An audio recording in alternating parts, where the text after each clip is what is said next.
Hello friends, అందరికీ నమస్తే. నేను ఈరోజు ఈ వీడియోలో చూపించబోయేది మామిడికాయ పచ్చిపులుసు. ఇప్పుడు మామిడికాయ పచ్చిపులుసు చాలా రుచిగా ఉంటాయండి. ఈ సమ్మర్లో కూడా మనకి లేత మామిడికాయలు చాలా బాగా దొరుకుతున్నాయి కదా. సో మనమైతే పచ్చిపులుసు తయారు చేసుకోవచ్చు. ఇది చాలా రుచిగా ఉంటుంది. ఒకవేళ మనం మన లంచ్ టైంలో ఏదన్నా స్పెషల్గా రెడీ చేసుకోవాలి అనుకున్నప్పుడు కానీ, లేదా మనకి ఓపిక లేదు అన్నప్పుడు కానీ ఇది క్విక్గా, సింపుల్గా, త్వరగా అయిపోయే రెసిపీ అండి. చాలా రుచిగా ఉంటుంది. దీని కాంబినేషన్ వచ్చేసి ముద్దపప్పు వేసుకుంటే చాలా బాగుంటుంది. సో ఇక వీడియో అయితే స్టార్ట్ చేసేద్దాం. నేను 2 మామిడికాయ పుల్లటి మామిడికాయలు తీసుకుంటున్నానండి. ఇందులో నేనైతే పైన తొడాలు తీసేసుకొని కొంచెం బాగా కడుక్కొని 2 గ్లాసుల వాటర్ పోసుకోవాలి.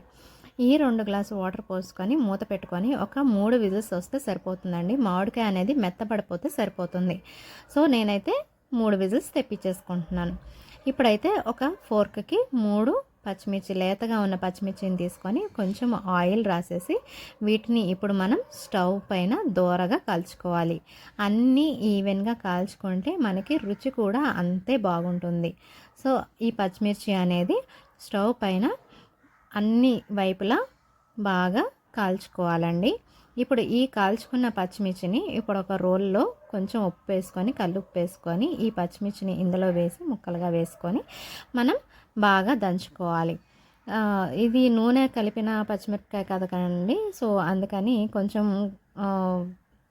గట్టిగా దంచుకుంటే కొంచెం బాగా పేస్ట్ లాగా తయారవుతుంది.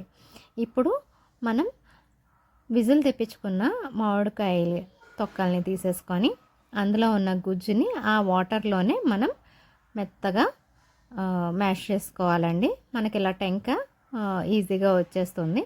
సో ఇందులో కొంచెం పసుపు, అలాగే మనం దంచి పెట్టుకున్న మిశ్రమాన్ని, పచ్చిమిర్చి మిశ్రమాన్ని బాగా కలుపుకోవాలి. ఇప్పుడు ఇందులో మనకి రుచికి తగ్గట్టు ఉప్పు వేసుకొని అడ్జస్ట్ చేసుకోవాలండి. నేను ఇందులో కొంచెం పచ్చిపులుసు అంటే మనకి ఉల్లిపాయలు కామన్ కదా, ఉల్లిపాయలు కొంచెం బెల్లం వేస్తున్నాను రుచికి తగ్గట్టు. సో ఇప్పుడైతే దీనికి పోపు వేసుకోవాలి. పోపులో నేను కొంచెం నూనె వేసాను. అప్పుడు జీలకర్ర, ఆవాలు, అలాగే పచ్చిశనగపప్పు, 2 ఎండుమిర్చి అయితే సరిపోతుందండి. కారం తగ్గట్టు మీరు వేసుకోవచ్చు. అలాగే 2 లేదా 3 వెల్లుల్లి రెబ్బలు వేసుకున్నాను.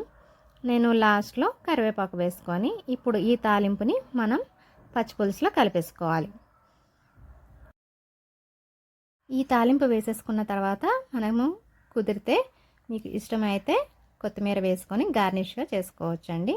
అంతే అండి, మన మామిడికాయతో పచ్చిపులుసు అనేది రెడీ. దీనికి కాంబినేషన్ మనం ముద్దపప్పు వేసుకొని తింటే చాలా బాగుంటుంది. సో ఈ సమ్మర్లో మనం స్పైసీగా కొంచెం పుల్లగా అన్నంలో వేసుకొని తింటే చాలా బాగుంటుంది.